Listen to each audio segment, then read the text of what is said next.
Hello everyone, and welcome to Hill Street.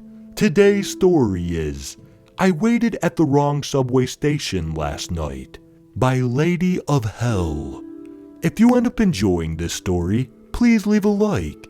And if you enjoy hearing stories from me, please subscribe and become a resident of Hill Street and let me know how I'm doing in the comments. Now, let's get to this nightmare. It was late, already approaching midnight, when I walked towards an already familiar staircase to reach my train home. The day had been long and stressful, thanks to the fact that half of the office was homesick, and us remaining workers had to compensate for that somehow. So I only wanted to collapse in my bed and sleep for 10 hours straight. However, when I reached the said staircase, I was greeted with a sign. Platform temporarily out of commission. Subways will depart from platform 17. I rolled my eyes, turned around and walked. Part of me was far too tired for this deviation from my habits, but at least the train wasn't canceled entirely. Platform 17 was on the far end of the station, ridiculously far from all the other platforms. The stairs looked a bit older somehow. The railing was already rusty around the edges, and the stairs themselves could have used a new coat of paint, but I figured that the platform was rarely used, shrugged it off, and descended.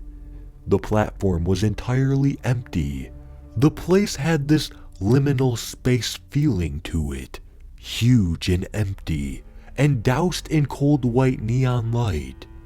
My footsteps echoed through the air as I walked towards one of the metal benches and sat down, my bag tucked between my feet, and waited, and waited, and waited. The air was nauseatingly warm and humid, and a faint buzzing was the only noise except for my own heartbeat. I was nervous, though I couldn't name the reason just yet. While the platforms were always less populated during these late hours, they were rarely empty like this. This was eerie, in the same way an empty school or shopping mall was eerie. Places like this should be alive. I turned to the clock and blinked in confusion. It was a large analog clock, unassuming at first glance, but now I noticed that it had no hands. I rubbed my eyes as if I was simply a victim of an optical illusion, but it didn't change a thing. A white background, black Roman numerals, no hands whatsoever. More than confused, I retrieved my phone from my bag to check the time. Nothing. Where the digits had usually been were now only dashes. No time. Something was off. There was no doubt about that. Maybe I was overreacting just a bit, but I jumped to my feet and hurried to the stairs to get the hell out of there. I'd just call a cab and get home that way. I almost tripped over my own feet as I ran upwards, one hand around the rusty railing, eager to return to the upper part of the station, to the conductors and security staff and travelers, to the safety of the herd. I took the last step and found myself once again on the abandoned platform 17. My heart was racing at this point. I looked around in disbelief, stared at the sign with the number 17, and was too scared to scream. Giving in to my panic, I spun around and tried the stairs once more, hurrying to get up, only to find myself on the platform again. The stairs didn't work. I didn't know how, because I had been walking upwards and the stairs weren't exactly something that could be malfunctioning. But here I was, unable to leave the platform, All right then, I thought, and forced myself to breathe steadily. I just had to wait for the subway. I could do that. Then it would take me home and I could sleep and forget about whatever this was. I walked over to one of the boards to see which train I had to take to get home. My hands were tightly wrapped around the handle of my bag, but not even that could hide my trembling.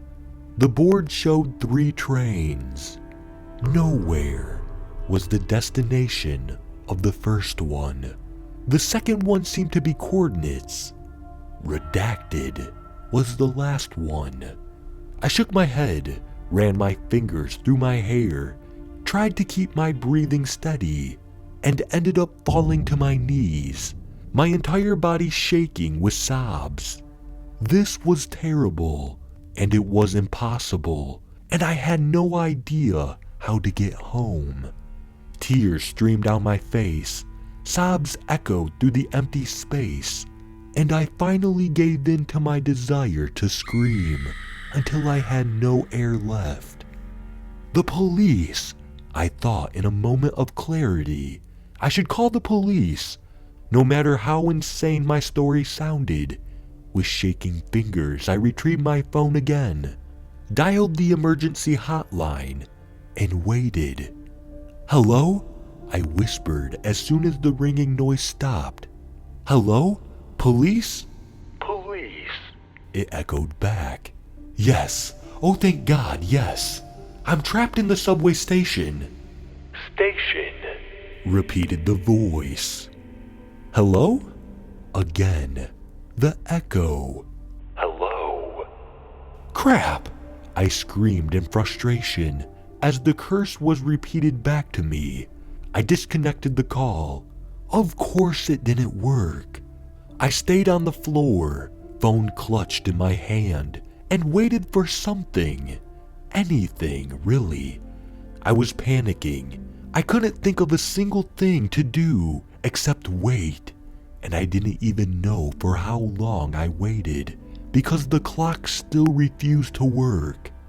When the first train pulled up, I was still kneeling and could do nothing but stare at the tinted windows. The doors didn't open, and after what could have only been a few seconds, it departed again. I forced myself to stand up then. If I had to wait here, I could at least sit on a bench and not on the floor. As I looked around though, I suddenly noticed a person on one of the benches, and it made me jump. She was facing away from me, but she had long blonde hair and wore a short black dress and high heels. My first instinct was to turn the other way and run. I let out a shaky breath, swallowed hard, and made a single step forward, not towards her, and not away, just forward. She turned her head then, and her face was upside down. She had all the features of a regular human, a mouth, a nose, 2 eyes, but they were assembled in the wrong way, and I couldn't tell if the curve of her red lips was supposed to be a smile or a frown. A scream got stuck in my throat. I turned around and ran down the platform, away from the woman. Every few seconds I looked behind me, checking whether she was following me, but although I couldn't see her, I didn't stop. I was out of breath already, my lungs were stinging, and when I finally stopped as my legs were about to give in, I found myself on the far end of the platform where the neon lights could barely reach. $1? The voice cutting through the silence so unexpected that I screamed. I spun around, frantically looking for its source, and saw a beggar half hidden in the darkness, sitting on the ground with a bowl in front of him. $1? He asked again. $1? Yes, of course. I have $1. I quickly reassured him and scrambled to get my purse out of my bag. If one of these things wanted my money, I'd give it to them. No questions asked. I took $1 from my purse and slowly approached the beggar. "Here, $1, for you," I told him with a nervous smile. I bent down to place the $1 in his bowl, but his hand shot forward and freakishly long fingers wrapped around my wrist. Another scream escaped my throat, but he didn't care. Just ripped the $1 from my fingers with his free hand. He stared at me with pale blue eyes and kept on holding me as he slowly put the $1 in his mouth, chewed the paper for what felt like several minutes, and swallowed. $1, he confirmed, flashed a toothless smile, and then let go of me again. I stumbled backwards, quickly distancing myself from the beggar again. "You're welcome," I stuttered, tripping over my own words. My breath hitched. My heart was racing. I had to get away from this darkness and away from this strange man. No matter how much I wished for company before, now I wanted nothing but the loneliness and the white neon light back. I was caught between a rock and a hard place, but I deemed the woman with the upside-down face less terrifying than the money-eating beggar. So I made my way back to the other end of the platform, towards the light. The woman was gone when I returned, and for the first time since I had entered the platform, I felt some sort of relief. I tried the stairs again. They led me back to the platform every time. Just as I was ready to resign to my fate and sit down on the bench again, a ringing broke the silence. I flinched and turned my attention towards the telephone that was placed next to one of the benches. For a while, I simply ignored it. I didn't want to know what would call a place like this. The next train pulled up then, and this time the doors opened. I took the opportunity to look inside and saw several people inside, wearing clothes that belonged to another era, the 50s or 60s maybe. All of them stood eerily still, and their identical faces looked in the same direction. The phone continued to ring. I sighed, walked over, and grabbed the phone. "Hello?" I asked, but was only met with static. "Hello? Is there someone?" But the static continued.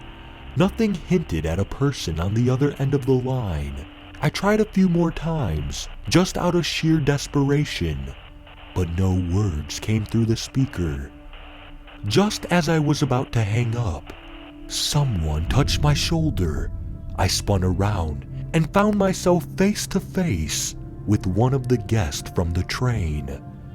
He looked like a mannequin. His skin was a flawless ivory.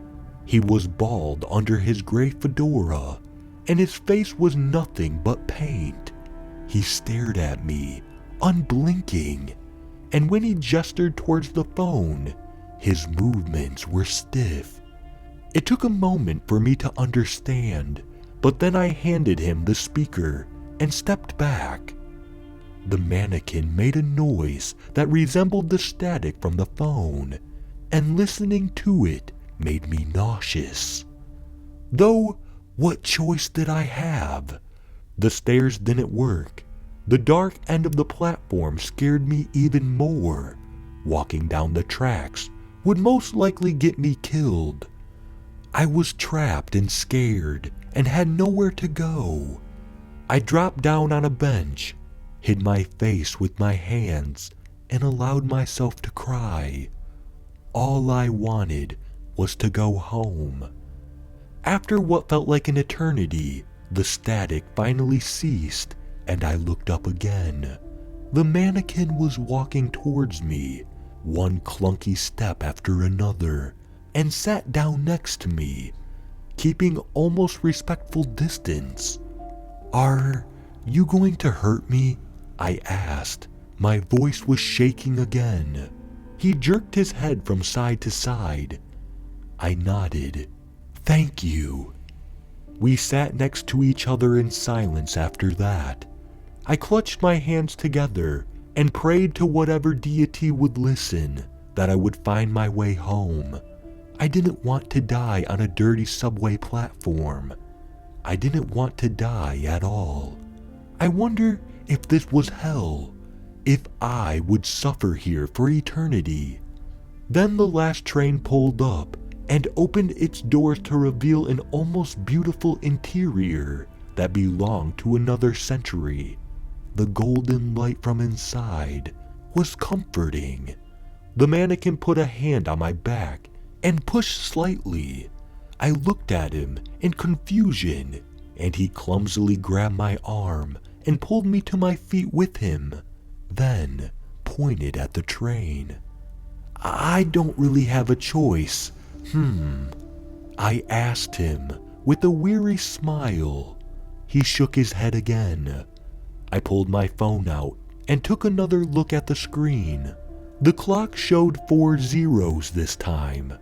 Point midnight. Okay then, let's go. I held onto his arm and we stepped over the threshold together. The door shut behind us immediately and the train drove off, leaving the cursed platform behind for good. I looked at my companion, and even though his painted face betrayed no emotion, he kept a hand on my arm, as if to comfort me. I've been here for 24 hours now. The train isn't that bad. The conductor has been nice enough, although he lacks a face. We have yet to stop anywhere though. I've only exited my compartment until now. There are things here. Things like the mannequin and the faceless conductor. Monsters. I'm scared. I don't think I'll make it back home. I don't understand what led to all of this. But please, don't make the same mistake I did. Be careful where you go. And don't enter places that don't exist. Because now that I have internet access again, I found out that the subway station only has 16 platforms.